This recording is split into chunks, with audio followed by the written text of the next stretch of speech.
श्री कृष्णा श्री कृष्णा श्री कृष्णा श्री कृष्णा। गुरुर्ब्रह्मा गुरुर्विष्णुः गुरुर्देवो महेश्वरः गुरुसाक्षात् परं ब्रह्मा तस्मै श्री गुरवे नमः। तस्मै श्री गुरवे नमः। हरि ओम तत्सत।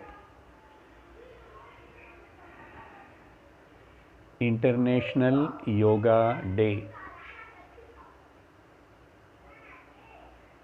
இன்னைக்கு கொஞ்ச நேரம் நம்ம யோகான்னா என்ன அనే விஷயத்தை பற்றி சிந்தனம் செய்வோம்.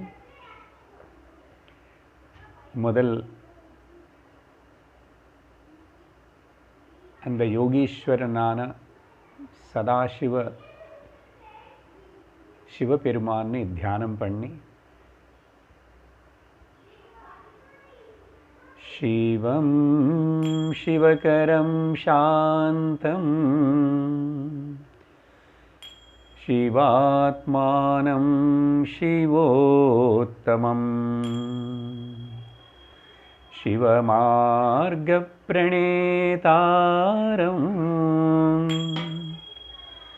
प्रणमामि सदा शिवं प्रणमामि सदा शिवम्।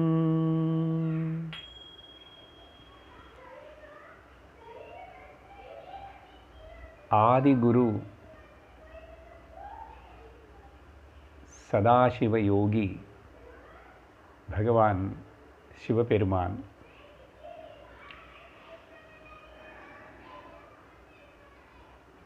உலகம் மொத்தத்தில் இந்த யோகானே பதம் கேட்காத தெரியாதவனு யாருமே இருக்க மாட்டான். சின்ன குழந்தைலேருந்து ரொம்ப வயசானவங்கள் எல்லாரும் வரைக்கும், படித்தவங்களிலிருந்து படிக்காதவங்களுக்கு கூட யோகா அనే வார்த்தை எல்லோருக்கும் தெரியும். சாஸ்திரத்தினை சிரவணம் பண்ணிகிட்ருக்கிற உங்களுக்கு கூட நிறைய பேருக்கு சில விஷயங்கள் தெரிஞ்சிருக்கும். ஆனாலும் மறுபடியும் இன்றைக்கி தெரிஞ்சது கேட்டது பல பேர்கிட்டேருந்து பலவிதமாக, என்ன யோகா ரொம்ப பாப்புலரான சப்ஜெக்டாக இருக்குது இப்போது எங்கே பார்த்தாலும். அதனால் இதோடைய உண்மையான ஆழமான அசல் கருத்து என்ன అనేది பற்றி அந்த விஷயத்தினை மனனம் செய்வோம். மனனம்னா தெரிஞ்சது கேட்டது பற்றி இன்னொரு வாட்டி சிந்தனை செய்வோம். இல்லை புதுசாக கேட்குறவங்க யாராவது இருந்தால் அவங்களுக்கு கூட ஒரு தனிப்பட்ட திருஷ்டிகோணம் ஏற்படும். நல்ல விதத்தில் அந்த யோகானே விஷயம் என்ன அது கொஞ்ச நேரம் கேட்குறதுக்கு முயற்சி பண்ணுறோம்.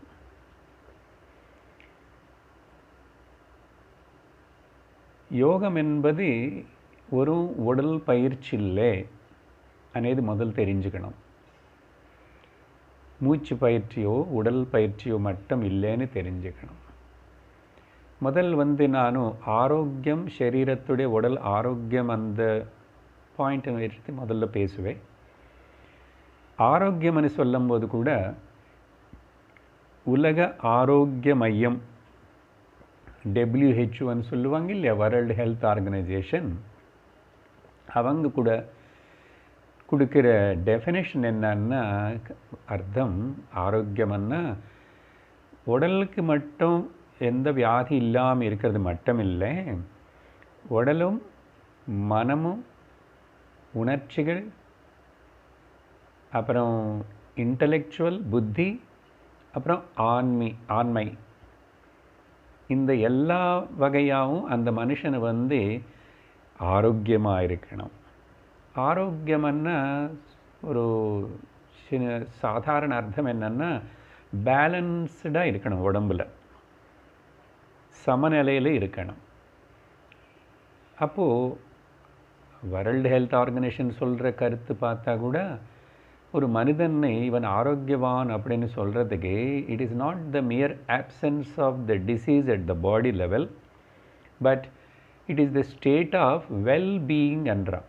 வெல்பீயிங் அதான் அது யோகத்தில் பகவத்கீதையில் நம்ம பார்க்க போகிறோம். இப்போது சமத்துவமனி வரும்.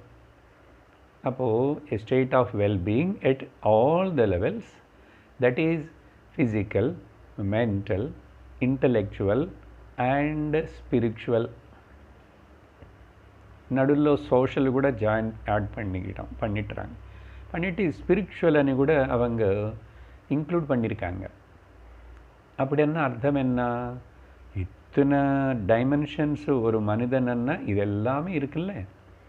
அப்போது சுவாமி சின்மயானந்த சொல்கிற ஒரு அழகான ஸ்டேட்மெண்ட் வந்து, அதனால் யோகான்னா yoga is not twisting of the body but straightening of the mind அன்வார். புரிஞ்சுதா? இன்னொன்று, எப்போ நான் இந்த உலக ஆரோக்கிய மையத்துடைய கருத்து சொன்னானோ அர்த்தம் ஆரோக்கியத்துக்கு, அதில் அந்த ஆத்தியாத்மிகம் இல்லைன்னா ஆன்மீகம் அப்படின்னு சொன்னது அது அவங்க இப்போ சொல்லி தான் நமக்கு தெரியணும்னு அவசியம் இல்லை. நமக்கு சனாதனமாகவே பரம்பரையாகவே நமக்கு தெரியும். யோகா అనేది வந்து அதுக்கு பல அர்த்தங்கள் இங்கே கொடுக்கப்பட்டது. பலது கேட்கறதுனால பல அர்த்தங்கள் இருக்கிறதுனால அது பார்த்து நம்ம கன்ஃபியூஷன் ஆகக்கூடாது. அந்த ஒன்று பார்ப்போம். முதல் யோகா அనే பதத்துக்கு நான் என்ன சொல்ல ஆரம்பித்தேன்? இது உடல் பயிற்சி இல்லைன்னு சொன்னேன். உடல் பயிற்சி மட்டும் இல்லைன்னு சொன்னேன். அப்போது வேறு என்ன சொல்லணும்? யோகம் என்பது ஒரு ஜீவன விதானம், ஜீவன விதம், a way of life. அப்படின்னு அர்த்தம் என்ன? அது காலையில் ஒரு மணி நேரமோ அரை மணி நேரமோ சாயங்காலம் அப்படி பண்ணி விட்டுறது கிடையாது. அதே மாதிரி இந்த பாருங்கோ, வேர்ல்டு யோகா டே, இன்டர்நேஷ்னல் வேர்ல்டு மதர்ஸ் டே, அப்புறம் ஃப்ரெண்ட்ஷிப் டே, சில்ட்ரன்ஸ் டே, இந்த மாதிரி குறிப்பாக ஒரு நாள் இப்படி அது ஞாபகப்படுத்திட்டு கொண்டாடுறது అనేది நம்ம சனாதன தர்ம சம்பிரதாயத்தில் கிடையாது. இதெல்லாம் வெஸ்டர்ன் ஸ்டைலு தான். ஆனால் நம்ம பிரதமர் முதல் இது கொண்டு போய் யுனைடெட் நேஷன்ஸில் ப்ரப்போசல் பண்ணி, ஏன்னா இது எல்லோருக்கும் அங்கங்கே தெரிஞ்சிருந்தால் கூட இது ஒரு மொமெண்டமாக நல்ல மூமெண்ட்டாக வரணும்னு சொல்லிட்டு அவர் முயற்சி பண்ணார். அது ரொம்ப சக்ஸஸ்ஃபுல்லாக உலகத்தில் ரொம்பவே பரவலப்பாக அப்படி எல்லா இடத்துலையும் இருக்குது. இப்போது அதுக்கு மதிப்பும் இருக்குது, விரும்புகிறாங்க, நேசிக்கிறாங்க, செய்கிறாங்க, எல்லாம் இருக்குது. அப்போது யோகம் என்பது அப்போது it should be a lifestyle, a way of லைஃபாக இருக்கணும். எப்போ வே ஆஃப் லைஃப்னு சொன்னமோ அப்போது நாள் முழுசாக ஒரு க்ஷணம் எனக்கு எப்போ பிடிச்ச எனக்கு டைம் இருக்கும்போது பண்ணுவேன் யோகா, அப்படிப்பட்ட விஷயம் இல்லை. இதோட அர்த்தம் நமக்கு கரெக்டாக தெரிஞ்சிச்சுன்னா நம்ம அப்போது அது என்னது, அது எவ்வளோ சின்சியராக பண்ணுறோம் அப்போ தான் தெரியும். அப்போது வே ஆஃப் லைஃப் அது ஞாபகம் வச்சுக்கோங்க. அப்படி அதுக்கப்புறம் பல அர்த்தங்களும் இருக்குது. யோகம்னா டிக்ஷனரி மீனிங்கு, சான்ஸ்கிரிட் மீனிங்கு எல்லாம் எடுத்தால் கூட யோகம்னா யூனிட்டி, யோகம்னா ஜாயினிங், யோகான்னா ஐக்கியம், அப்புறம் யோகான்னா ஞானம், யோகான்னா ஞானம், இத்தனை விதமாக. அப்புறம் யோகான்னா மனுஷனுக்கு கிடைக்கிற, அதுதான் நான் சொன்னேன், எல்லோருக்கும் தெரியும் யோகா பதம்னா பாருங்க, இந்த ஜோதிஷன் எஸ்ட்ராலஜர் கிட்ட போனால் கூட உனக்கு நல்ல யோகம் இருக்கேன்னா, உனக்கு சுக்கிரதசை நல்லா வரப்போகிறது, இன்னொருத்தருக்கு வந்து உனக்கு శని 8 ஏதோ சொல்கிறானே శని ஒரு அது மாதிரி இந்த யோகம் இருக்கு என்ன. ஸோ யோகம் అనేది வந்து சாதாரணமாக யூஸ் பண்ணுறது எல்லாருக்கும் தெரியும். அவனுக்கு நல்ல யோகம் அங்கே நல்ல இடத்துல வேலை கிடைச்சது, நல்ல இடத்துல அவனுக்கு அந்த பொண்ணுக்கு நல்ல இடத்துல கல்யாணம் ஆகிடுது, யோகம் என்ன. அப்படி நடக்காமல் யாராவது அந்த நல்ல சான்ஸ்ன்னு வந்து கை விட்டுட்டு அப்படி தவறிட்டா என்ன சொல்கிறோம், அயோக்கிய பையன், அயோக்கியன். அதனால் நல்லதை செய்ய வேண்டியது இது அடைய வேண்டியது கை விட்டுட்டானே அப்படின்னு சொல்லி அயோக்கியன்னா. இப்போ மொத்தத்தில் யோகா பதம் வந்து ஏதோ நல்லது நல்ல விஷயம்னு ஒன்றும் தெரியறது எல்லாருக்கும். எது அந்த அது நல்ல விஷயம், என்ன நல்ல விஷயம், அது எதாவாக இருந்திருக்கணும், சிறந்தது நல்லது. இனிமேல் அதுக்கு மேலே இன்னொன்று நல்லது అనేది சிறந்தது అనేది இல்லைன்னு ஏதாவது இருக்கா? அப்படிப்பட்ட ஏதாவது அடையறதுக்கா இந்த யோகா அப்படின்னு சிந்திச்சுட்டா நம்ம சாஸ்திரம் எல்லாம் என்ன சொல்கிறதுன்னா, ஆமாம் அப்படிப்பட்ட ஒரு பர்மனெண்ட் கோல் வாழ்க்கையில், short term goal long term கோல்னு அப்படி வச்சுக்கிறோம் இல்லையா, லாங் டர்மு கூட கிடையாது, பர்மனெண்ட் கோல்னே சொல்லணும். மனுஷ ஜன்மத்துக்கு மனுஷ சரீரம் கிடைச்சதுக்கு பிறகு செய்ய வேண்டிய சாதிக்க வேண்டிய த பர்மனெண்ட் கோல். ஏன் பர்மனெண்ட் ஆனவன்னா, அந்த கோல் உனக்கு நீ ரீச் ஆயிடுச்சுன்னா உனக்கு திரும்பி இந்த சம்சாரம் ஜனனம் மரணம் துக்கம் எதுவுமே இருக்காதுன்னு தெரியும். அப்போது புரிஞ்சிருக்கும் உங்களுக்கு என்னன்னு. 4 புருஷார்த்தங்கள்னு சொல்லப்படுற చతుర్విధ పురుషార్థంలో ధర్మ అర్థ కామ మోక్షం. அதே மாதிரி இப்போ இங்கே இந்த யோகா அనే பதம் கூட பார்த்தோம்னா பல இடத்துல பல வகையாக இன்னும் சொல்லப்பட்டது. நான் ஒன்று ஒன்றா இன்ட்ரடியூஸ் பண்ணுறேன். இப்போ ஜென்ரலாக சில கருத்துக்கள் அர்த்தம் மட்டும் சொல்லியிருக்கேன். அப்போது இந்த மாதிரி அந்த கோல் வந்து பர்மனெண்ட் கோலாக இருக்கணும். அப்புறம் எப்போ நானும் ஜீவன விதானம்னு சொல்லிட்டானு யோகா என்பது அப்படின்னா என்ன சார் ஜீவன விதானம்னா, நான் ஏதோ தொழில் பண்ணுறேன், அவங்க வேறு ஏதோ தொழில் பண்ணுறான், இப்படியெல்லாம் இருக்கும்போது ஜீவன விதானம் ஸ்திரீகளுக்கு புருஷர்களுக்கு எல்லாருக்கும் இந்த லைஃப் ஸ்டைலு அப்படின்னு சொன்னால் என்ன, அதில் முக்கியமான பாயிண்ட்ஸ் என்ன, அந்த ஜீவன விதம் ஈஸ்வரனு மையமாக இருந்திருக்கணும். God oriented lifestyle. அப்புறம் இல்லை செல்ஃப் ஓரியன்ட் லைஃப் ஸ்டைலுன்னு சொல்லணும். நாட் செல்ஃபிஷாக, செல்ஃப் ஓரியன்ட் லைஃப் ஸ்டைல்.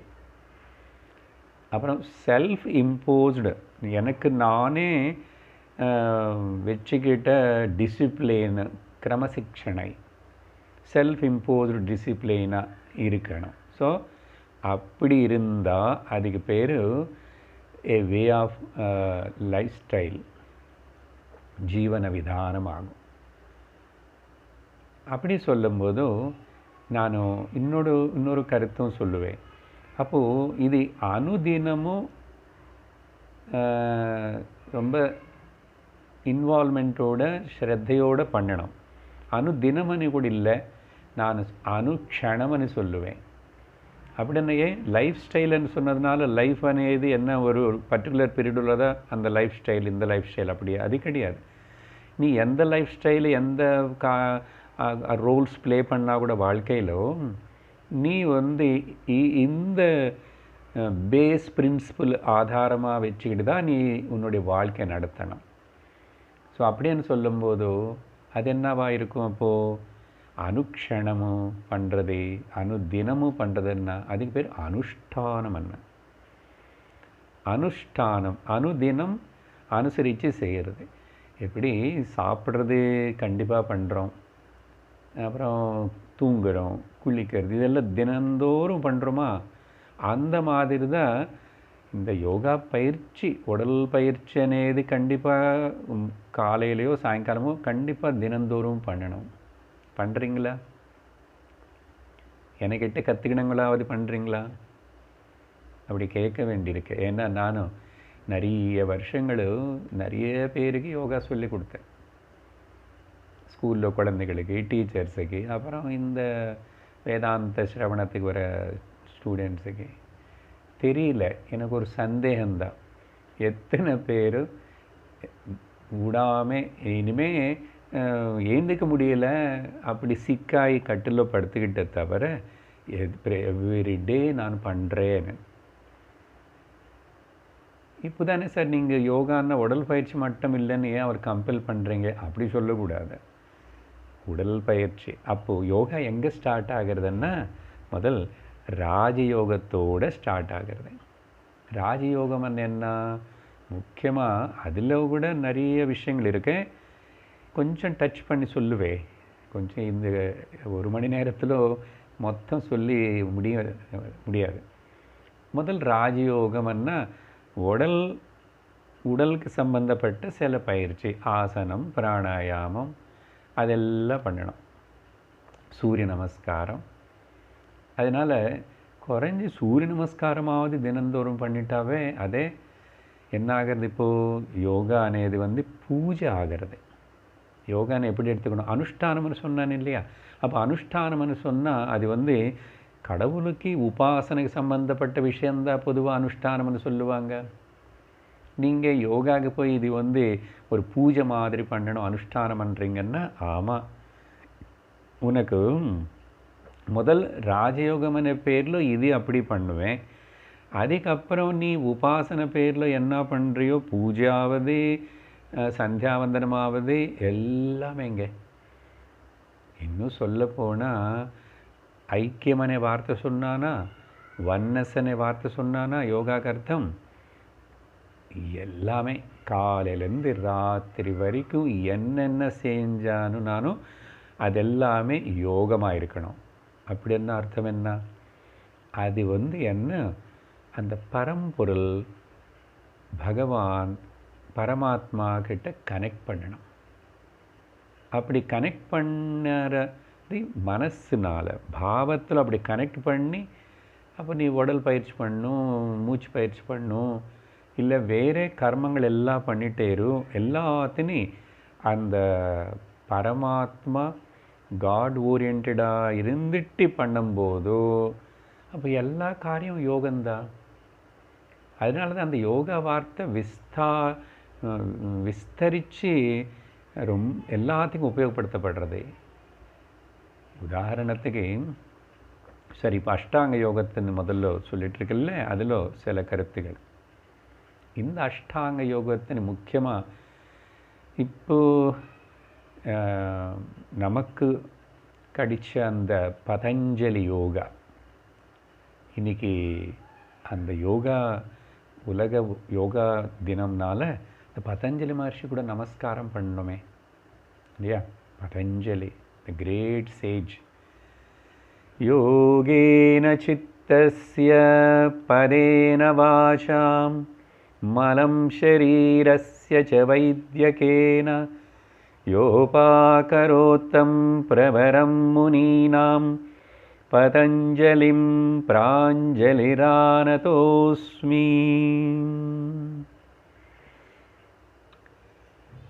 அந்த கிரேட் மகர்ஷிஸ், ருஷிகள் எல்லாருக்கும் நமஸ்காரம் பண்ணணும். அதில் இந்த அஷ்டாங்க யோகத்தினை கொடுத்த பதஞ்சலி மகர்ஷி, அது ரொம்ப அழகான ஒரு அமைப்பு. ஒரு மனிதனை செல்ஃப் டிசிப்ளின் பண்ண வச்சு, அவனுக்கு சோம்பேறித்தனம் இல்லாமல் செஞ்சு, அவனுக்கு ஆரோக்கியத்தினை கொடுத்துட்டு, ஏன்னா ஆரோக்கியமாக இருந்தால் தான் லோகத்தில் உன்னுடைய காரியங்கள் எல்லாத்தையும் ஆத்தியாத்மிகம் எல்லாத்துக்கும். அதனால் சரீரம் அதனை நம்ம நல்லா பார்த்துக்கணும். ஆனால் சரீரம் பார்த்துக்கிறது தான் வாழ்க்கை நினச்சக்கூடாது. சரீரத்தோட ஆரோக்கியத்துக்காக தான் யோகா நினச்சக்கூடாது. ஏன்னா எவ்வளவு பண்ணால் கூட சரீரத்துக்கு பிராரப்தத்தினால சில வியாதிகள் தான் ஆகும். யோகா பண்ணால் கூட வரும். அப்போ எதுக்கு பண்ணுற? பண்ணணும். இது நீ பண்ணிகிட்டே இருந்தால் ஓரளவுக்கு நிறைய நீ அதை கண்ட்ரோல் படுத்துறதோ தடுத்துறதோ செய்யலாம். அதனால் அஷ்டாங்க யோகம். அதில் குறைஞ்ச சூரிய நமஸ்காரமாவது பண்ணணும். கண்கண்ட தெய்வம் பிரத்யக்ஷ நாராயண சூரிய நாராயணக்கு நமஸ்காரங்கள் பண்ணி அந்த ஓம் ஹிரண்மயேன பாத்திரேண சத்யஸ்யாபிஹிதம் முகம் தத்துவம் பூஷன்ன பாவ்ருணு சத்ய தர்மாய திருஷ்டயேன்னு சொல்லி அந்த ஈஷாவாஷா உபனிஷத்தில் வர அந்த சூரியனுடைய மந்திரம் சொல்லணும். இப்படி எல்லாம் அப்போது பாருங்க, எல்லாமே பூஜை ஆகிறது. யோகா ஆசனங்கள் பண்ணுறது கூட பகவானுக்கு சமர்ப்பிக்கிற ஒரு ஆராதனான பாவத்தோடு பண்ணணும். அப்போது ஆனந்தமாக விடாமே ஸ்ரத்தையோடு பண்ணுறோம். இந்த அஷ்டாங்க யோகத்தில் இந்த ஆசனமும் பிராணாயாமம் இதெல்லாம் சொல்கிறதுக்கு முன்னாடி யம நியமங்கள் கொடுக்கப்பட்டது. அப்படின்னு சொன்னால் எப்படி ஒரு மனிதனுக்கு வேதாந்த சிரவணத்தில் சொல்கிற மாதிரி சாதன சதுஷ்டய சம்பத்தின்னு சொல்கிறோமோ அதே சம்பந்தப்பட்டு இருக்கிற டீட்டெயில்டு எக்ஸ்ப்ளனேஷன் 5 யமங்கள் 5 நியமங்கள் கொடுக்கப்பட்டது. அது ரொம்ப முக்கியம். அப்படின்னு என்னாச்சு, அதெல்லாம் வெளியில் காட்டுறத எப்படி தெரியும் ஒரு மனுஷனுக்குள்ளே இருக்கேன்னு? அஹிம்சா, சத்தியம், அஸ்தேயம், அபரிக்கிரகம், பிரம்மச்சரியம், சௌச்சம், சந்தோஷம், சுவாத்தியாயம், தபஸ், ஈஸ்வர பிரணிதானம், இது எல்லாமே வேல்யூஸ். இந்த வேல்யூஸ் உள்ள வளர்த்துக்கிட்டு அதன் அனுசரிச்சுட்டே இந்த பாஹ்யமான சாரீரிக யோகா, மூச்சு பயிற்சி யோகா இதெல்லாம் பண்ணணும். அது முக்கியம். அதனால தான் யோகாவுடைய ஃபவுண்டேஷன் எங்கே இருக்குது பாருங்கள், யம நியமங்கள் தான் ஃபவுண்டேஷன். ஏன் அப்படி வச்சுருக்காங்க? ஏன்னா யோகம் என்பது ஆத்தியாத்மிக வளர்ச்சிக்காக தான், ஆத்தியாத்மிக வளர்ச்சிக்காக. அதனால் இதெல்லாம் நான் ரொம்ப விவரமாக சொல்லலை. கண்டிப்பாக யம நியமங்கள்னு பல இடத்துல சாஸ்திரம் கேட்குறவங்களுக்கு சிரவணம்ல வந்துகிட்டே இருக்கும். எல்லா இடத்துலும் மறுபடியும் வரும். பகவத்கீதையில் வந்தது, உத்தவகீதையில் வந்தது, வேறு ஏதாவது உபனிஷத்தில் வரும். எல்லா இடத்துலும் அங்கங்கே டச் பண்ணிகிட்டே இருப்போம். ஸோ இன்றைக்கி நம்ம இதெல்லாம் ஜஸ்ட் ஒரு ரிகலெக்ஷன் பண்ணிக்கிறோம், அவ்வளோதான். ஸோ யம நியமங்களோடு கூடியிருக்கிற அப்புறம் பிராணாயாமம், பிரத்யாகாரம், பொதுவாக அந்த நம்ம புலங்கள் எல்லாம் கண்ட்ரோலில் இருக்கணும். தாரணம், தியானம், அப்புறம் சமாதி, இப்படி படிகளாக 8 படிகளாக கொடுக்கப்பட்டது அஷ்டாங்க யோகம் பதஞ்சலி மகர்ஷினால். அப்போது உடல் மூச்சு இங்கே தான் முதல்ல தொடங்கணும். அது தொடங்கி அது விட்டுட்டு அப்புறம் அடுத்துக்கு போகிறோம் இல்லையா, அது பாட்டுக்கு அது நடந்துகிட்டே இருக்கும். ஆனால் அடுத்த டெவலப்மெண்ட் என்னன்னா, இப்போ நான் கிருஷ்ண பரமாத்மா பகவத்கீதை கிட்ட வருவேன். ஒரே ஒரு பாயிண்ட்டு, பதஞ்சலி மகர்ஷி யோகாவுக்கு கொடுத்த அர்த்தம் சொல்லணும் இல்லையோ. 2வது சூத்திரத்திலேயே முதல் சூத்திரம் யோகத்தினை நம்ம ஆரம்பிக்க போகிறோம் அப்படின்னு, அதை யோகானுசாசனம்னு. அடுத்த உடனே அந்த யோகாவுக்கு டெஃபினேஷன் கொடுக்கும்போது சித்த விருத்தி நிரோதா யோக. நேராக உடம்பு பற்றி சொல்லலை, மூச்சு பற்றி சொல்லலை, சித்தம் மனசு பற்றி சொல்கிறார். மனசில் வர அந்த புத்திசல் மாதிரி வந்துட்டுருக்கிற கஷ் ஆகிற அந்த எண்ணங்கள், தாட்ஸ்னு கண்ட்ரோல் பண்ணணும். நிரோதம்னா இல்லாமல் செய்கிறதுன்னு அர்த்தம் கிடையாது. கண்ட்ரோல் பண்ணணும், கட்டுப்படுத்தணும், சானலைஸ் பண்ணணும். மனசுன்னு நிரோதம் பண்ணி இல்லாமல் செய்கிறதுன்னா தாட்ஸ்னு ஏதோ ட்ரக் சாப்பிட்டு மனசு அடங்கி போயிடுது, தூங்கிட்டு மனசு அடங்கி போயிடுது. ஆனால் வேதாந்த சாஸ்திரம் அந்த அர்த்தத்தை அப்படி எடுக்கலை, அப்படி எடுக்கணும்னு அவசியம் இல்லை. எப்படி எடுக்கணும்? முதல் கண்ட்ரோல் பண்ணணும், அப்புறம் சானலைஸ் பண்ணணும், அப்புறம் ஸ்லோலி அது பாட்டுக்கு அது டிசால்வ் ஆகும். அதனால் சித்த விருத்தி நிரோதா யோகா. அப்போது எங்கே ஸ்டார்ட் பண்ணுறாரு? மனம்தான் ரொம்ப முக்கியம். இந்த பக்கம் உடலுக்கு, அந்த பக்கம் ஆத்மாவுக்கு நடுவில் இருக்கிறது மனம். இந்த மனம் தான் பந்தத்துக்கு மோட்சத்துக்கு காரணம்னு உபனிஷத்து சொல்கிறது. கேள்விப்பட்டிருக்கோம் அது. சரி, இப்போ பதஞ்சலி விஷயத்தை பார்த்தோம். அடுத்தது பகவான் கிருஷ்ணர் சொன்னா இல்லையா, யோகான பதம் ரொம்ப விஸ்தாரமாக எல்லா இடத்துல உபயோகப்படுத்தப்பட்டதே. பகவத்கீதைன்னு எடுத்தால் கூட ஏன் ஒரு அத்தியாயத்துக்கும் யோகா கர்ம யோகா ஞான யோகா பக்தி யோகா அப்புறம் வேறு என்னென்னமோ இன்னும் கூட யோகாகள் க்ஷேத்திர விபாக யோகா அந்த யோகா இந்த 18 அத்தியாயங்களுக்கு யோகான பதத்தனை சேர்த்திருக்காங்க. மகர்ஷிகளும் மகாத்மாக்களும் சேர்த்திருக்காங்க. ஏன்னா அதில் மொத்தம் அந்த யோக விஷயமே இருக்கு. அந்த யோக விஷயம் என்ன? எந்த யோகம்? பதஞ்சலி மகர்ஷி சொன்ன ஒரு அஷ்டாங்க யோகம் மட்டுமா? இல்லை, எல்லா யோகங்கள். அந்த யோகத்தில் இருக்கிற படிகள் கூட என்னன்னு சொல்லும் போதோ மெயினாக முக்கியமாக 4 பிரான்ச்சஸை 4 விதமாக சொல்லுவோம். அது கர்ம யோகா. ஆக்சுவலாக ராஜயோகம் முன்னாடி சொல்லணும், ஆனால் பகவத்கீதையில் கர்மயோகம் முதல்ல ஆரம்பித்தாது. பாருங்கோ, நாம் நீங்கள் ஏன் சார் ஏதோ டிமான்ஸ்ட்ரேட் பண்ணி இன்றைக்கி வரல யோகா டே அன்றைக்கி நீங்கள் ஏதாவது ஆசனம் பண்ணக்கூடாதா, எங்கள் நீ பண்ண வைக்கக்கூடாதா? இதெல்லாம் காலையிலேருந்து இன்றைக்கி ஃபுல்லி எல்லோரும் இந்த ஆன்லைன்னு அதேன்னு இதனி டெமோலன்னு பண்ணிகிட்ருக்காங்க. நீங்கள் எத்தனை இடத்துக்கெல்லாம் யோகா கிளாஸுக்கு போய் வந்திருப்பீங்க. அதனால் அதெல்லாம் சொல்ல வேண்டியது அவசியம் இல்லை. விஷயம் கரெக்டாக தெரிஞ்சுக்கிட்டால் அசல நீ எந்த வழியில் போயிட்டுருக்கே, என்ன தான் பண்ணிகிட்ருக்கே, எதுக்காக தான் பண்ணிகிட்ருக்கேன்னு தெரியும். அதனால் கொஞ்சம் கவனமாக கேளுங்க, பரவாயில்ல. எனக்கு எல்லாம் தெரியும், ஏதோ கதை சொல்கிறாரு நீ சொல்லிட்டு நினச்சிக்கூடாது. நல்லா கிளியராக புரிஞ்சுக்கணும், அப்ளை பண்ணுறது வாழ்க்கையில் எப்படின்னு சொல்லி. அதுக்கு தான். ஸோ இப்போ பகவத்கீதையில் அப்படியெல்லாம் பேர் கொடுக்கப்பட்டது. ஸோ 6வது அத்தியாயத்தில் பகவத்கீதையில் இந்த அஷ்டாங்க யோகத்துக்கு சம்பந்தப்பட்ட விஷயங்கள் அங்கே சொல்லப்பட்டது. ஆசனம், பிராணாயாமம், அதெல்லாம். ஆனால் அதுக்கு முன்னாடி கர்மயோக பேசியிருக்கார் பகவான். ஸோ நம்ம இப்போ ஆர்டரில் அஷ்டாங்க யோகம் முதல்ல வச்சுக்கிறோம். ஏன்னா அஷ்டாங்க யோகம் ஸ்கூலில் எல்லாருக்கும், குழந்தைகளுக்கு கூட பரவாயில்லப்போ எல்லாருக்கும், வெளிநாட்டில் அது எல்லாருக்கும் அதென்ன நல்ல ஈஸியாக புரியும். ஆசனங்கள் பண்ணும், அட்வான்ஸ்ட் ஆசனாஸ் பண்ணும், பிராணாயாமம் பண்ணும், அனுலோம விலோமம், இதெல்லாம் குழந்தைகள் கூட புரிஞ்சுக்கிறது செய்ய வைக்கிறோம். ஆமாம், அதுதான் முதல் வேணும். அதுக்கப்புறம்தான் கொஞ்சம் த ரியல் ப்ராக்டிக்கல்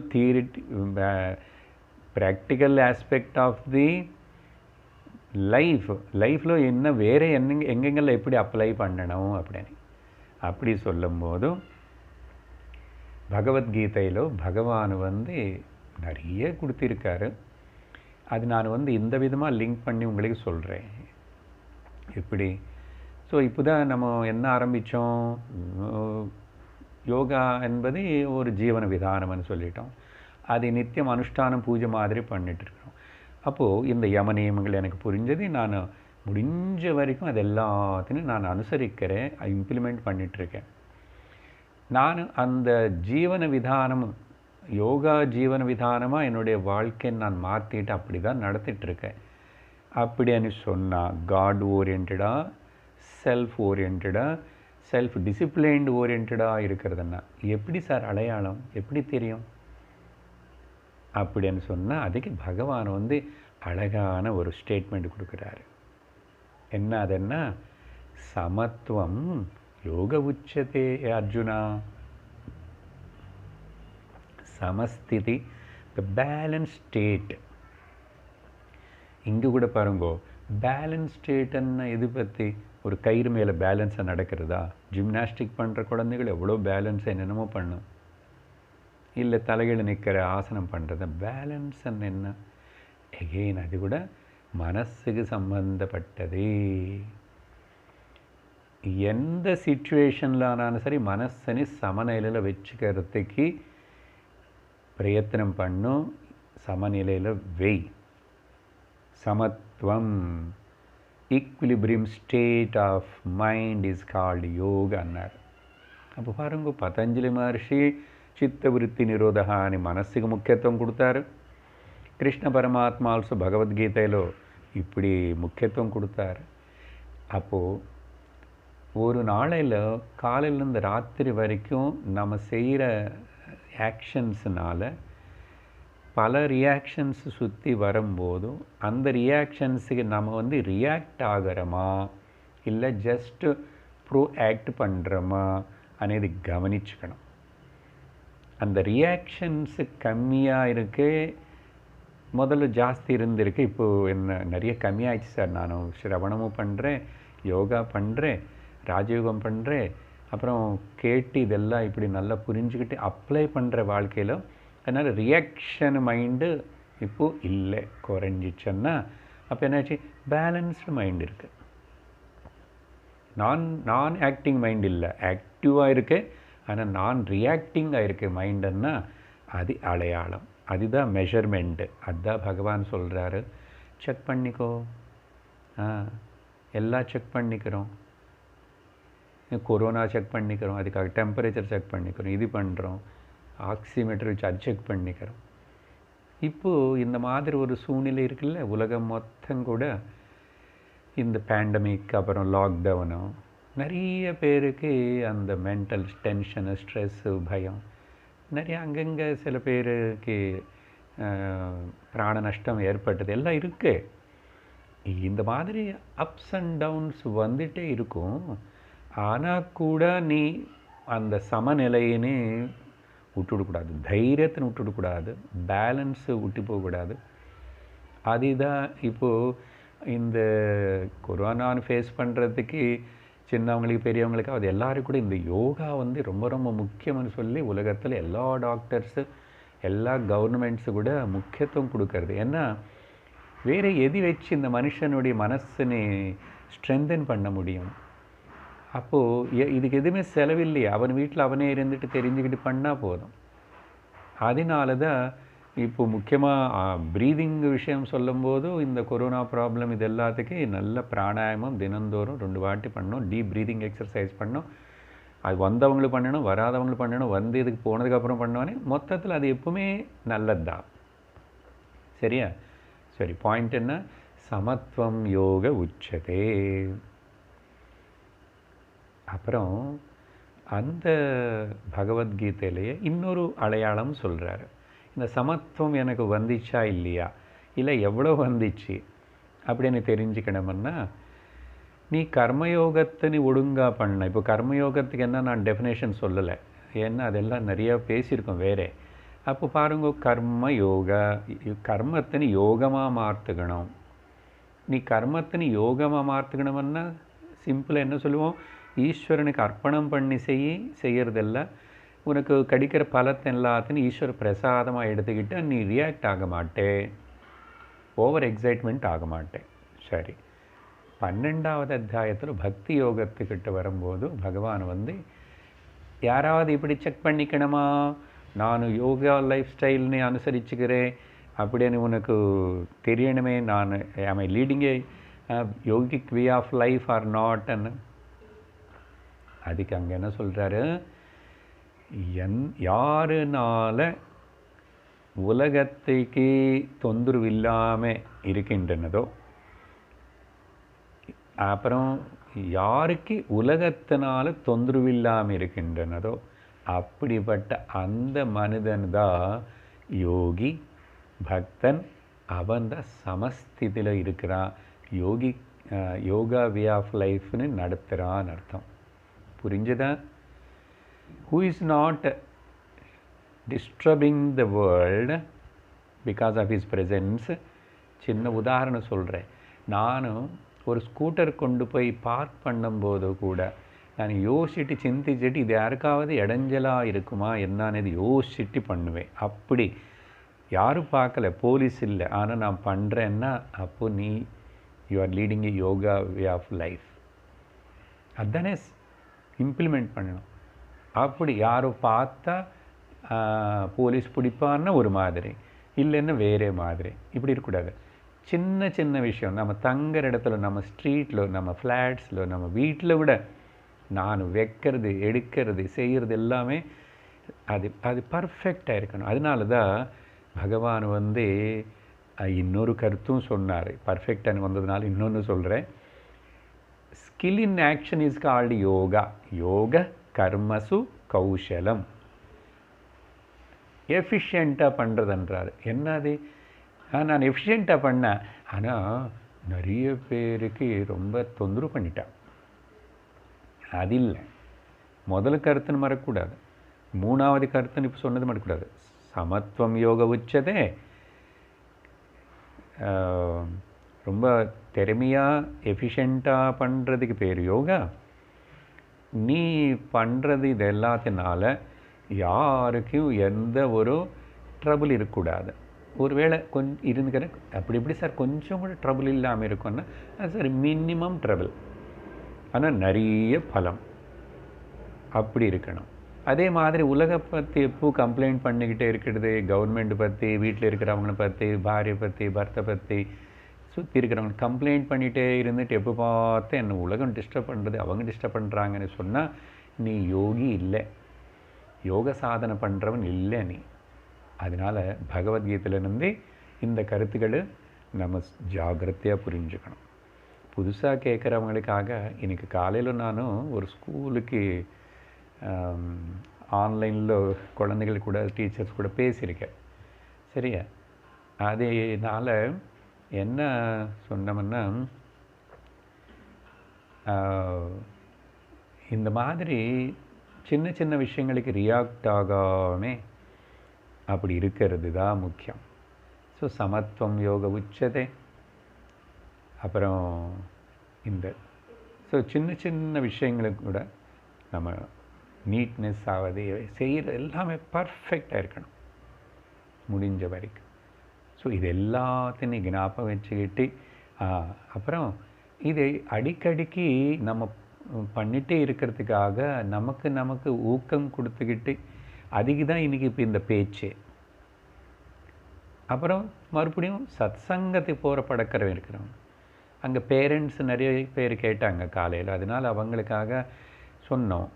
இந்த யோகா விஷயம் இப்படி உங்களுக்கு விவரமாக நல்ல ஆழமாக தெரிஞ்சு அது வாழ்க்கையில் அப்ளை பண்ணுறதுக்கு ப்ராக்டிக்கலாக அந்த தியரிட்டிக்கலாக அதை ப்ராக்டிக்கலானா நீங்கள் ஒரு சத்குரு கிட்ட போய் பகவத்கீதைன்னு அழகாக சிஸ்டமேட்டிக்காக கேட்டு படிச்சுக்கணும்.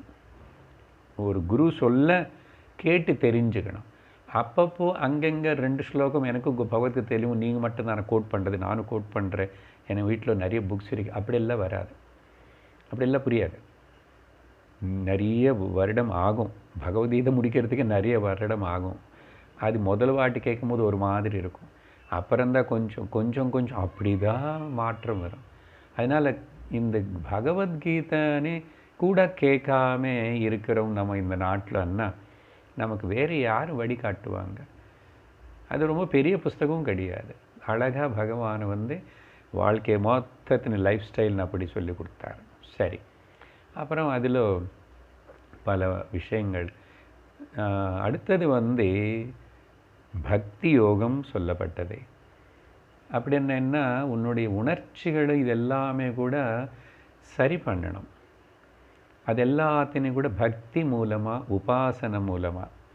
பொதுவாக சித்த ஏகாகிரத்துக்கு கர்மயோகம், சித்த சுத்திக்கு கர்மயோகம், சித்த ஏகாகிரத்துக்கு பக்தி யோகம் இல்லை உபாசன யோகம்னு சொல்கிறோம். சரி, கடைசியில் பகவத்கீதை பகவத்கீதை ஒரே ஒரு கருத்து என்ன, இப்போ இதெல்லாம் சொல்லி 18வது அத்தியாயத்துக்கு போகிறதுக்குள்ளே என்னதான் சார் அப்படின்னா, இப்போது கேட்டுட்டு இருக்கிறவங்களுக்கு தெரியும் 13வது அத்தியாயத்தில் நம்ம ஆல்ரெடி அந்த ஃபைனல் ஸ்டேஜ் ஃப்ளைட் ஏறிட்டோம். ஃபைனல் ஸ்டேஷனுக்கு போகிற ஃப்ளைட்டு அது என்னது, மோட்சத்துக்கு ஃப்ளைட்டு. எங்கே போகும் சார் அந்த ஃப்ளைட்? மோட்சத்துக்கு போகும். ஞானமனே ஃப்ளைட்டில் ஏறிட்டோம். அப்போது நீ ராஜயோகம் பண்ணு, கர்மயோகம் பண்ணு, பக்தி யோகம் பண்ணு, எதுக்கு இதெல்லாம்னா அடுத்தது 4வது 4th இன்னொரு படி இருக்கப்பா, அது ஏறுறதுக்கு, அதில் போய் உட்கார்றதுக்கு, அந்த ஜெர்னி கம்ப்ளீட் பண்ணுறதுக்கு நீ இது 3 பண்ணணும். அது ஒன்றுக்கு ஒன்று இப்போ கனெக்ஷனாக இருக்கிறதுனால ஒன்று கொண்டு இன்னொன்று ப்ரமோட் பண்ணி முன்னு கொண்டு போகிறதுனால இதெல்லாமே ஜாயினிங் யோகான்னா ஜாயினிங், யோகான்னா ஐக்கியம், ஒன்றாகிறது ஒன்றாகிறது ஒன்றாகிறது ஒன்றாகிறது. கடைசியில் அந்த ஞான யோகத்துக்கு வந்ததுக்கப்புறம் நான் பரமாத்மா ஜீவாத்மான நான் நினைக்கிறப்போ ஈஸ்வர பரமாத்மா ஒன்று தானே அந்த ஞானத்தில் முடிவு. அதுதான் பர்மனெண்ட்டு டெஸ்டினேஷன், அதுதான் பர்மனெண்ட்டு கோல். அப்போ பரமாத்மா நானே கவனித்ததுக்கப்புறம் இங்கே வேறு என்ன இருக்குது செய்கிறதுக்கு, சாதிக்கிறதுக்கு? மறுபடியும் இன்னொரு சரீரத்தை இன்னொரு ஜன்மம் எடுத்துகிட்டு இதெல்லாம் பண்ணணுமா? தேவையில்லை. நான் பூரணமாயிடுவேன். அதனால் கல்மினேஷன் எங்கே போச்சு? ஞான யுகத்தில் போய் முடிஞ்சதே. ஏன் சார் தினந்தோறும் பேசுகிற சத்சங்கம் மாதிரி பகவத்கீதையே பேசிகிட்ருக்கீங்க? இல்லை, அடுத்து இன்னொரு விஷயம் சொல்கிறேன். பகவத்கீதை புரிஞ்சுதா? இப்போது எல்லாத்தையும் படிச்சுக்கணும், தெரிஞ்சுக்கணும். சரியா? முதல் அத்தியாயம் என்னது இப்போ வரைக்கும் எவ்வளோ முடித்தோமோ அது கேட்கணும். தொடர்ந்து ஒரே ஆச்சாரியர் விவரித்து சொல்கிறது கேட்கணும். கொஞ்சம் இப்போ வித்தியாசமாக விஷயம் அதே தான், வித்தியாசம் ஒன்று இருக்காது. யோக வாசிஷ்டம், வசிஷ்ட மகர்ஷி, நான் கொஞ்சம் இப்போ புராணம் மகர்ஷி கிட்ட வந்துட்டேன். அவர் சொன்ன கருத்து என்னன்னா, யோகாவுக்கு டெஃபினேஷன் மன பிரஷ்னம உபாய யோக.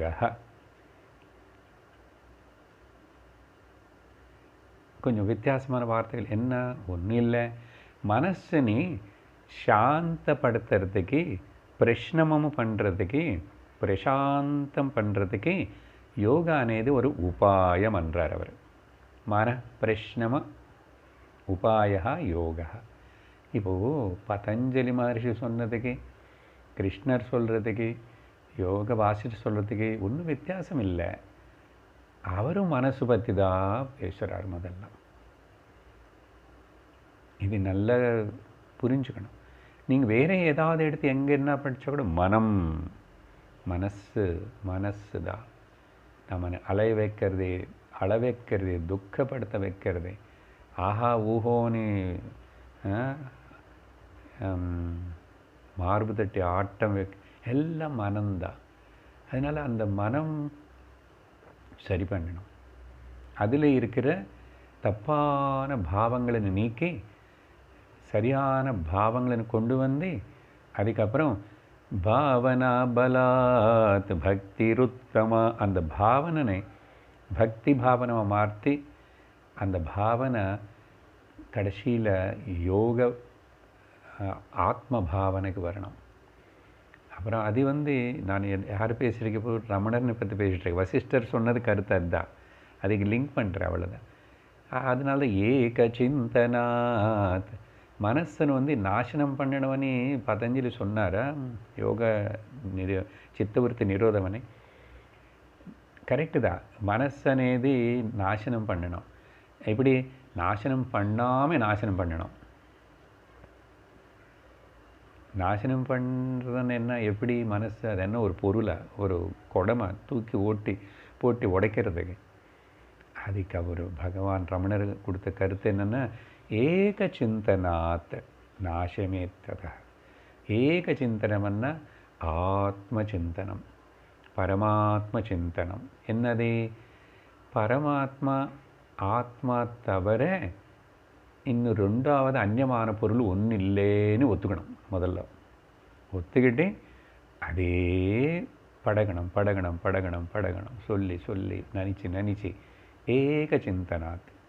ஏன்னா அது ஏகந்தான். அதே அந்த ஏகத்தினை பற்றி நீ அதே ஏக சிந்தனமாக பண்ணிகிட்டு இருந்தால் மிச்சமெல்லாம் உளுந்து போயிடும். அப்போ தான் மனசு இருந்தாலும் இல்லாத மாதிரி தான். தொந்தரவே பண்ணல, விகாரங்களே இல்லை, வந்தால் கூட நான் சாட்சியாக இருக்க தவிர அந்த மனசு கூட தாதாத்மியம் ஆகலை. ஸோ பதஞ்சலி சொன்னது பார்த்தோம். அதிலிருந்து அப்புறம் எப்படி ஜீவன விதானம் என்ன అనేది நான் அனுசரிக்கிறேன் இல்லை అనేది செக் பண்ணிக்கிறதுக்கு கிருஷ்ணர் சொன்ன பகவத்கீதைக்கு வந்தோம். அப்புறம் வசிஷ்டர் சொன்ன கருத்து யோகத்துக்கு அர்த்தம் 3 பேர் எல்லாம் சொல்கிறது ஒன்று தான். அது எல்லாத்தையும் ஞானத்தில் போய் கல்மினேட் பண்ணணும். அந்த ஞானத்தில் கல்மினேட் பண்ணும்போது அங்கே ரமணர் சொன்ன கருத்தும் எடுத்துக்கிட்டோம். ஞானே நைவது கைவல்யமனி கீதா. உபனிஷத்தா கூட சொல்லும். அப்புறம் ஞான நஹி ஞானேன சதுருஷம் பவித்ரம் இஹ, ஞானத்துக்கு ஈடான பவித்திரமான இன்னொரு விஷயம் ஒன்றும் இல்லை. அதனால் யோகா இப்படி எல்லாத்தையும் படிப்படியாக நம்ம ஞானம் அதில் திரும்பி ஞான யோகத்துக்கு வந்தோம்னா மிச்சம் எல்லாம் பண்ணி முடிச்சாச்சுன்னே பண்ணிட்டு இருந்தால் அது பாட்டி பின்னாடி நடந்துட்டுருக்கோம். பட் இம்பார்ட்டன்ஸ் இஸ் ஞான யோகம். அப்புறம் இந்த கொஞ்சம் ரிலீஜியஸாகவே புராண விஷயமாகவே ஒன்று ரெண்டு சொல்ல விரும்புகிறேன். என்ன அதுன்னா, சிவனை பற்றி சொல்லியிருக்கோம். அவர் எப்பவுமே தியானத்தில் இருப்பார். ஏன் தியானத்தில் இருக்கணும் எப்பவுமே? அவர் உட்கார்ந்து தியானத்தில் இருப்பார் எப்பவுமே. நாராயண பகவான் வந்து பெருமாள் வந்து படுத்துக்கிட்டு தியானத்தில் இருப்பார் எப்பவுமே. அவ்வளோதான் வித்தியாசம். அப்படின்னு அர்த்தம் என்ன? உட்கார்ந்தே நீ தியானத்தில் இருந்தாலும் சரி, படுத்துக்கிட்டேனும் தியானத்தில் இருந்தாலும் சரி, நடந்துட்டு இருந்தாலும் தியானத்தில் இருக்கலாம். அதனால தான் సమాధి ధ్యానం இந்த ஏக சிந்தனனேவே நீ கண்ணு திறந்திருந்தாலும் கண்ணு மூடியிருந்தாலும் நடந்துட்டு இருந்தாலும் குடும்பம் நடத்திட்டு இருந்தாலும் விவகாரம் பண்ணிட்டு இருந்தால் கூட எல்லா சமயத்தில் அந்த மறக்கலை. அந்த அளவுக்கு அது மேலே பிடிப்பு வரணும். அந்த பிடிப்பு வந்துச்சுன்னா அவர் சேஃப். அது வர வரைக்கும் கொஞ்சம் சிரமப்படணும், அதுக்காக முயற்சி பண்ணணும். அப்போது இப்படி இருக்கிற அந்த சிவபன பகவான் பற்றி அவர் தான் தட்சிணாமூர்த்தி. எப்போ பார்த்த மௌனமாக இருந்தே டீச் பண்ணுறாருன்னு சொல்லிட்டு மௌனம் வியாக்கியா பிரகடித பரபிரம்ம தத்துவம் விவானம். அந்த பகவான் ஞான வடிவம் தட்சிணாமூர்த்தி சிவபகவான் தான். உகாந்தி கம்பீரம். அந்த நம்ம பெருமாள் படுத்திட்டு இருந்தால் கூட, ஆனால் விஷ்ணு சஹஸ்ரநாமத்தில் அந்த பகவானுக்கு வந்து பல பேர் பற்றி சொல்லும்போது இந்த யோகானே வார்த்தை வந்து அதையும் நிறைய வாட்டி உபயோகப்படுத்தப்பட்டது. நிறைய வாட்டி குறிப்பிட்ட ஒரு இடத்துல என்னன்னா, அவருக்கு ஒரு பேரே யோகா. யாராவது வச்சுக்கலாம், கேர்ள்ஸ் வச்சுக்கிறாங்க நினைக்கிறேன், யோகிதா அப்படி வச்சுக்கிறாங்க ஸ்டைலாக. பரவாயில்ல, யோகினின்னு கூட வச்சுக்கலாம். வேற அந்த பாயிண்ட்டுக்கு அம்பாளை பற்றி. அப்போது யோகேஷன் வச்சுக்கிறாங்க. பரவாயில்ல, இந்த காலத்தில் ஸ்டைல் தானே. மகேஷ், யோகேஷ், சுரேஷ் மாதிரி யோகேஷ் பரவாயில்ல. இல்லை யோகேஸ்வர வச்சுக்கிறாங்க. அந்த யோகேஸ்வரர் பகவான் ஸ்ரீகிருஷ்ணருக்கு அதே பேர். அப்புறம் சிவபெருமானு கூட யோகேஸ்வரர். யோகீஸ்வரர்னா சிவபெருமான், யோகீஸ்வரர்னா கிருஷ்ண பகவான். நமக்கு முக்கியமாக நம்ம விரும்பி நம்பி ஆராதிக்கிற ரெண்டு தெய்வங்களும் யோகமயமாக இருக்காங்க. யோகமயமாக இருக்காங்க. அது என்ன குறிக்கிறது? நம்மளை கூட ஜீவர்களை திண்டாடிட்டு இருக்கு. நம்ம கூட யோகமயமாகணும். வாழ்க்கை யோகமயமாகணும். அப்புறம் யோக்கியமாக இருக்கும். அப்போ நல்லா யோக்கியத்தை வரும் ஞானத்துக்கு. அந்த யோகேஸ்வரர் அது பகவத்கீதையிலேயே சஞ்சீர் உபயோகப்படுத்திட்டார் அந்த வார்த்தை, எத்திர யோகேஸ்வர கிருஷ்ணா. ஆனால் விஷ்ணு சஹஸ்ரநாமத்தில் யோகா, அவர் பேர் யோகாவா. பார்த்தீங்களா? அந்த நவுன் எப்படி புரிஞ்சுக்கணும்? நீங்கள் தான் சிந்தனை பண்ணணும். சிந்திங்க. அவருக்கு எப்படி போய் யோகான்னு பேருன்னு என்ன சும்மா வைப்பறோம் என்ன? அவர் எல்லாரும் கூட ஐக்கியமாக இருக்கார். எல்லாரும் அவரு கூட தான் ஐக்கியமாக இருக்கிறோம். ஆனால் அவருக்கு ஒன்றிருந்து பிரிஞ்சு இருக்கிற மாதிரி ஒரு அக்ஞான தோற்றம்தான். அதனால தான் அவருக்கு பேர் யோகா.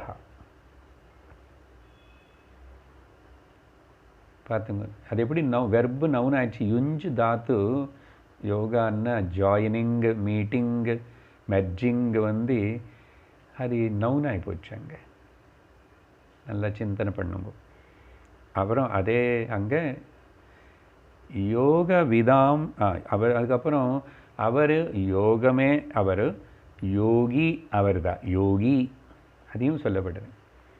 யோகம் கொடுத்தது அவர் தான், யோகியாக இருக்கிறது அவர் தான், எல்லாருக்கும் யோகம் கொடுக்கறது அவர் தான், யோகியா எல்லாரையும் யோகியாக பண்ணி விடுறது அவர் தான். அப்புறம் இன்னொரு இடத்துல அப்படி மட்டும் இல்லை, யோகி என்ன அப்பப்போ இல்லை, காலையில் 6:30 மணிக்கு நான் யோகி. நீங்கள் யோகி என வார்த்தைப்படுத்த நிறைய பேர் பயம். யோகி என்ன தாடியே இருக்கணும் இல்லை சார், யோகி என்ன கொஞ்சம் தலை முடியெல்லாம் அப்படி இருக்கணும். யோகி மரத்து கீழே தான் இருக்கணும், இது பண்ணணும் அது பண்ணணும் அப்படி இல்லை. இந்த பார்ட் டைம் ஜாபு மிமிக்ரி அப்படி மேஜிக் காட்டுற ஜாப் இல்லை யோகி என்ன. பகவான் நாராயணனுக்கு சதா யோகி, சதா யோகி என்ன பரபிரம்ம பரமாத்மா. அந்த பேலன்ஸ் ஸ்டேட்டு, ஒன்னஸ்ஸு, ஏகம் ஐக்கியம், அந்த ஏகத்துவத்தினு பார்க்கணும். சமத்துவம்னா இன்னொரு அர்த்தம், ஏகத்துவம்னு கூட அர்த்தம். முதல் பார்த்த பகவத்கீதை கருத்துக்கு சமத்துவம்னா ஏகத்துவம்னு அர்த்தம். ஸோ அதனால் சதா யோகி இருக்கு, இன்னும் யோகீஷான்னு பேர் இருக்கு விஷ்ணு சஹஸ்ரநாமத்தில். யோகத்துக்கு ஈஸ்வரன், யோக செய்கிற யோகிகளுக்கு எல்லாருக்கும் ஈஸ்வரன்.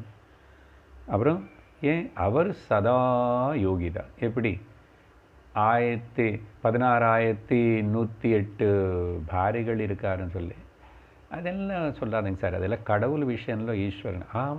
சரி, ஈஸ்வரனோட அவ்வளோ சரி, அது என்ன அர்த்தம் என்னன்னு, அங்கே நீ குடும்பஸ்தனாக இருந்தாலும் பிரம்மச்சாரி இருந்தாலும் வானப்பிரஸ்த சந்நியாசி எப்படி இருந்தால் கூட நீ யோகியாக இருக்கலாம், சதா யோகியாக இருக்கலாம். இப்போ படிக்கிற அந்த பிரகிருதி புருஷருடைய விபாகம் நீ பண்ணி க்ஷேத்திரஜன விபஜனை செஞ்சு புரிஞ்சுக்கிட்டா உண்டு. அப்புறம் இந்த யோகத்தினை அவருடைய பக்தாளுக்கு, முமுட்சுகளுக்கு, சாதகளுக்கு அவனு கூட ஒன்றாச்சு ஒன்னன்னு தெரிஞ்சுக்கிற வரைக்கும் அவங்கள எல்லாரும் நடத்தி கொண்டு போகிறவராம. இன்னொரு நாமம் விஷ்ணு சஹஸ்ரநாமத்தில் யோக விதாம் நேதா. நேதான்னா லீடர்னு அர்த்தம். யோகா தெரிஞ்சுக்கிற எல்லாருக்கும் லீடரு தெரிஞ்சுக்கிறவங்களுக்கு இல்லை, யோகான்னு தெரிஞ்சுக்கணும்னு ஆசைப்படுறவங்களனி நயத்தி கொண்டு போகிறவர் அந்த மார்க்கத்தில். சிவமார்க்க பிரணேதாரமன் அவரையும் சொல்லிட்டோமா, அந்த மாதிரி. கடைசியாக நான் இப்போது கன்க்ளூட் பண்ணும்போது அம்பாளுக்கிட்டும் வருவேன். கொஞ்சம் எல்லா சிவனும் அப்புறம் பதஞ்சலி எல்லாம் ஜென்ஸ் பற்றி பேசிகிட்டு இருக்கீங்க. அந்த பிரகிருதி ஸ்வரூபத்தில் இருக்கிற அம்பாள் கூட உண்மையாக தான் தனியனை நினச்சிக்கல, பிரகிருதி நினச்சிக்கல. அதனால தான் பிரகிருதி அம்பாள் எப்பவுமே சிவனு கூட ஒன்றா தான் இருக்கான், சிவனு கூட ஒன்றா தான் இருக்கிறான். அதனால தான் பிரகிருதிக்கு ஒன்றும் நஷ்டம் இல்லை, சிவனுக்கு பிரகிருத்தினால கூட ஒன்றும் பாதிப்பு இல்லை. அப்போ நமக்கு எங்கே இந்த ஜீவபாவம் இது இங்கே பாதிப்பு, இந்த கஷ்டம்? அதுக்கு தான் அம்பாள்னு அந்த லலிதா சஹஸ்ரநாமத்தில் பார்த்தா அங்கே கூட ஒரு குறிப்பிட்ட இடத்துல யோகின்யே நமஹ, யோகினி, இவங்களுக்கு எல்லாருக்கும் யோகி யோகன்றமா அங்கே அம்பாளுனே ஃபெமினைன் பிரகிருதி ரூபம். ஆனால் அது பிரகிருதி எப்பவுமே யோகஸ்திதியில் இருக்குதாமா. என்ன அது யோகஸ்திதிலோ சமஸ்திதியில் இருக்கு. பிரகிருதி எப்பவுமே தான் சமஸ்தித்தினை மெயின்டைன் பண்ணுறதுக்கு, பேலன்ஸ் பண்ணுறதுக்கு அது பிரவர்த்திச்சிட்ருக்கும். நாம் அதை புரிஞ்சுக்காமல் பிரகிருதி விருத்தமாக போகணும்னு சொல்லிட்டு நாம் ஏதோ விக்ருத்தினை உருவாக்கிட்டு கஷ்டப்படுறோம். அதனால் இயற்கை பிரகிருதி அப்படியே விட்டுடும். நீ ஜஸ்ட்டு அது கவனிச்சுட்டு அது கூட ஒத்து போயிட்டே இருந்துட்டு நீ அதனை ஆராதனை பண்ணும். அது உனக்கு சிவன்னு காட்டும். உன்னுடைய சிவஸ்வரூபம் நீதானே உனக்கு காட்டும். அதனால தான் அங்கே யோகின்யை நமஹ. அது மட்டும் இல்லை, அங்கே கூட அம்பாள்னு பற்றி சொல்லும்போதும் யோகதாயை நமஹ. இங்கே சொன்ன மாதிரி அங்கே கூட யோகதாயை, யோகத்தினை கொடுக்குறவள். எப்படி பிரகிருதி அம்பாள், சக்தி என்ன அம்பாள் தானே, அம்பாள் என்ன சக்தி, சக்தி என்ன பிரகிருதி தானே. அப்போ பிரகிருதி எப்படி நமக்கு, அதனால தான் ஒரு நாமமே அந்த லலிதா சஹஸ்ரநாமத்தில் பிரகிருத்தியை நமகான்னு இருக்கு பாருங்க. அப்படி இந்த பிரகிருதி மொத்தத்துக்கு நமஸ்காரம் பண்ணிகிட்டே இருக்கணும். பிரகிருதி நம்மளை ஒன்றும் பண்ணாத, பிரகிருத்தில் உளுந்து போக மாட்டோம். அதனால் யோகதாயை நமக, யோகத்தினே எனக்கு கொடுக்குறவளே. ஏன்னா பிரகிருத்தில தான் இருக்கிறோம். இந்த சரீரம் பிரகிருதி. இப்போ நாம் பேசுகிற யோகா பண்ணுற இந்த சரீரம் வச்சு மூச்சு எல்லாம் பிரகிருத்தில் இருக்கிறதா. நம்ம எப்போ அதுக்கு அடங்கி வணங்கி அதுக்கு கூட நம்ம வந்து சமநிலையிலோ அதை டிஸ்டர்ப் பண்ணாமல் இருக்கிறோமோ, சரீரமாவது ஆகாரமாவது பாருங்க, எல்லாத்தையும் நம்ம டிஸ்டர்ப் பண்ணுறோம். நம்ம அறிவில்லாமல் அறிவிருக்கிற நினச்சிக்கிட்டு டிஸ்டர்ப் பண்ணிட்டு கஷ்டப்படுறோம். அதனால் யோகதாயை நமஹ, யோகதாயை நமஹ. அது மட்டும் இல்லை, யோகத்தினு கொடுத்தா என்ன பிரயோஜனம் கிடைக்கும்? அவள் வந்து யோகானந்தாயை நமஹ, யோக ஆனந்த ஸ்வரூபமாகவே இருக்கு. அது எப்படி பிரகிருதி அம்பாள் சக்தி யோகானந்தத்தை அனுபவிக்கணும்? யோகானந்தாயனம்னா அந்த பிரம்மானந்தவனை. ஏன் பிரகிருதி புருஷனுக்கிட்ட பிரிஞ்சு இல்லையே, இருக்காத போது அப்போ பிரம்மானந்தம் எங்கும் இருக்கு, பிரம்மானந்தம் இருக்கு. ஏன்னா one and the same. Ardhanarishvara அம்பாள் பார்வதி பரமேஸ்வரில் என்ன அது விஷயம்னா பிரகிருதி புருஷன் ஒன்று தான், ஒன்று தான்.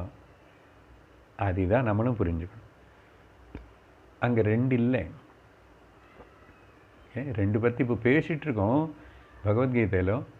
குணாதீதமானதுக்கு அப்புறம் என்ன ஆகும்? பிரகிருதி அப்படி நேசி, தியானம் பண்ணு, வர்ஷிப் பண்ணு. ஸோ யோகானந்தாயை நம, யோகானந்தத்தில் இருக்கிற அந்த அம்பாள் வந்து அப்போது யார் அவங்களை ஸ்மரிச்சுக்கிறாங்களோ, பிரார்த்திக்கிறாங்களோ, பூஜைக்கிறாங்களோ, அவங்களுக்கு யோகானந்தம் கொடுக்காத என்ன கொடுக்கும்? எப்படி கொடுக்கும்? அந்த லலிதா சஹஸ்ரநாமம் கடைசியில் போய் பார்த்தா அங்கே வந்து சிவாயை நமஹ. சிவ అని షార్ట్ ఆకారం இருந்தால் அது புருஷ, சிவா அనే ஆகாரம் தீர்க்க இருந்தால் அது அம்பாள் ஆகிறது. அதனால தான் இந்த சிவநாமம் சொல்கிறவங்களு பக்தர்கள் எப்பவுமே சிவசிவா சிவசிவான்னு சொல்லுவாங்க. அப்படின்னா பிரகிருதி புருஷர் ரெண்டு பேர் சேர்ந்து தான் இருக்காங்க, ரெண்டு ஒன்றா தான் இருக்காங்க. இப்போது இங்கே கூட பாருங்கோ, நம்ம ஆத்மா பிரம்மன் எவ்வளோ பேசிகிட்டு இருந்தால் கூட நான் இந்த பிரகிருதியோடு சேர்ந்து இருக்கிற சரீரத்தில் இருந்தால் பேசிகிட்டு இருக்கேன். ஆனால் இந்த சரீரம் பிரகிருதி என்ன தொந்தரவு பண்ணல. Because it is my own. நான் அது ஒன்று தான், நான் அது ஒன்று தான். ஒன்றே இங்கே ரெண்டாக இருக்கிற மாதிரி, ரெண்டே பலதான மாதிரி காணப்படுறதே. இது மனசு நீ கல்பிச்சுக்கணும், கல்பனை தான். அது விட்டுடும், எல்லாம் சரி ஆகிடும். அதனால தான் அங்கே சிவாயை நமஹ, தானே சிவனாகவே இருக்கிறான். சிவா ஒன்றும் வித்தியாசம் இல்லை, மெயில் அண்ட் ஃபீமேல் இல்லை. ஆனால் சிவன்ன மங்களம், சிவமன்ன ஆத்மா, சிவமன்ன பிரம்மா. அது சொல்லி அந்த லாஸ்ட் பட் ஒன்று மந்திரம் அங்கே வந்து ஓம் சிவசக்தியைக்கியரூபிண்யை நமஹ. ஒன்றாய் போச்சு. both are merged. அதனால்தான் சிவசக்தி ஐக்கியரூபிணன்னா பிரகிருதி புருஷன் அர்த்தநாரீஸ்வரர் ஒரே வஸ்துவாய் போயிட்டான். ஏகமேவ அத்விதீயம் நேஹனானாஸ்தி கிஞ்சன் ஆயிடுது. அப்படிப்பட்ட அந்த லலிதா பரமேஸ்வரிகனை ஓம் ஸ்ரீ லலிதாம்பிகாயை நமஹன்னு முடியாது. எவ்வளோ லலிதம், எவ்வளவு மென்மை, எவ்வளவு அன்பு, எவ்வளவு தாய் பிரேம அந்த அம்பாளுக்கிட்ட. பிரகிருத்தின் அதனால தான் தேவியா அம்பாளில் பார்க்கணும், மாத்திரு பாவத்தோடு பார்க்கணும். பார்த்தா எல்லாமே நமக்கு ஒத்துழைப்பு கொடுக்குற மாதிரி தான் இருக்கு. ஒன்றும் நடக்கலைங்க. ஏதாவது நமக்கு அப்படி விபரீதமாக நடக்கிற மாதிரி காணப்படுதுன்னா அதே ஒரு கல்பனை, பிரம, ஒரு நாடகம் எடுத்துக்கணும். இப்படி நம்ம இன்னைக்கு இந்த உலக யோகா தினம் நாள், இந்த யோகம் இது என்னது அப்படி முடிஞ்ச வரைக்கும் சிந்தசைஸ் பண்ணி மனனம் செஞ்சோம். இது நல்லா மறுபடியும் சிந்தனை செய்யுங்கோ. ஆழமான அர்த்தங்கள் நமக்குள்ளே அது பிரகாசிக்கும் அப்படின்னு சொல்லி இன்னைக்கு உலகத்தில் எல்லாருக்கும் சாந்தி, சுகம், ரக்ஷணை ஏற்படணும்னு சொல்லிட்டு அந்த பரமேஸ்வரனுக்கு நமஸ்காரம் பண்ணி வேண்டிக்கிறோம். ஓம் பூர்ணமத பூர்ணமிதம் பூர்ணாத் பூர்ணமுதச்யதே பூர்ணஸ்ய பூர்ணமாதாய பூர்ணமேவாவசிஷ்யதே. ஓம் லோகாः समस्ताः सुखिनो भवन्तु, लोकाः समस्ताः सुखिनो भवन्तु, लोकाः समस्ताः सुखिनो भवन्तु. ओम शांति शांति शांति. हरिः ओम श्री गुरुभ्यो नमः. हरिः ओम. हरि ओम तत्सत्.